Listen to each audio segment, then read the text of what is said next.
Pour Jamal, ce selfie, c'est un trophée. Une victoire arrachée à 1000 périls pour arriver ici, au pied de Big Ben. Ce Soudanais qui a réussi à passer en Angleterre il y a 11 mois découvre son nouvel horizon, Londres. Moi, ce que je préfère ici, c'est la grande roue. Big Ben, c'est vieux, j'aime pas trop. Au Soudan, comme ailleurs, on lui parlait du Royaume-Uni comme d'un Eldorado.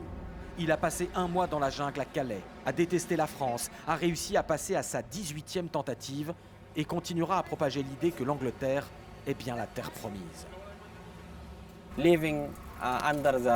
En France, on vit sous les ponts. Les gens vivent mieux en Afrique qu'à Calais.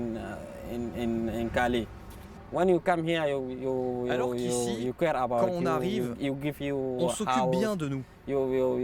On nous donne une maison. On se sent humain à nouveau. Le match est inégal. Jamal compare sa vie de clandestin en France avec son statut actuel de réfugié où il a des papiers. De fait, comme il y a moins de migrants qui arrivent sur son sol, le Royaume-Uni délivre les papiers d'asile plus vite que la France.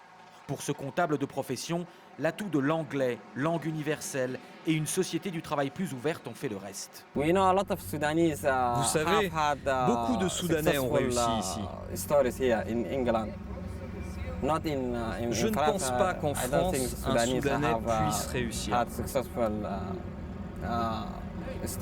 Ahmad, lui aussi, a tout tenté pour rejoindre son Eldorado. Cet instituteur syrien, à qui la BBC avait remis une caméra en Turquie, s'est filmé durant sa traversée vers l'Angleterre avec une émotion sincère. On vient d'arriver au Royaume-Uni. Ce camion a été notre maison depuis 3 jours. 2 mois après avoir quitté la Syrie, je suis en Angleterre. Mon rêve devient réalité. Je suis si heureux d'avoir réussi. Ahmad et Jamal ont la même histoire que tous les migrants. Les bateaux surchargés, le risque de finir noyé en Méditerranée, les accidents de camions. Et quand on leur parle de ces dangers, leur réponse est sans appel. Au Darfour, beaucoup de gens souffrent et meurent pour rien. Au Soudan, tu ne sais même pas pourquoi tu meurs. De toute façon, tu peux mourir au Darfour, tu peux mourir en mer, ou mourir en tentant d'arriver ici. Mourir pour mourir. Alors pourquoi ne pas essayer? Maintenant qu'il a des papiers, Jamal espère faire venir sa femme en Angleterre. Pour Ahmad, c'est le grand soir. 8 mois seulement après son arrivée, il va chercher à l'aéroport sa femme et ses 2 filles.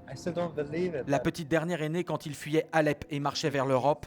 Il ne l'a jamais vue. Le regroupement familial a été rapide, un des autres atouts que les migrants viennent chercher en Angleterre. Je suis si excité, si heureux. Je suis littéralement sur la lune. Je vais retrouver ma famille. Elles auront fait en quelques heures d'avion ce qu'il a mis des mois à parcourir.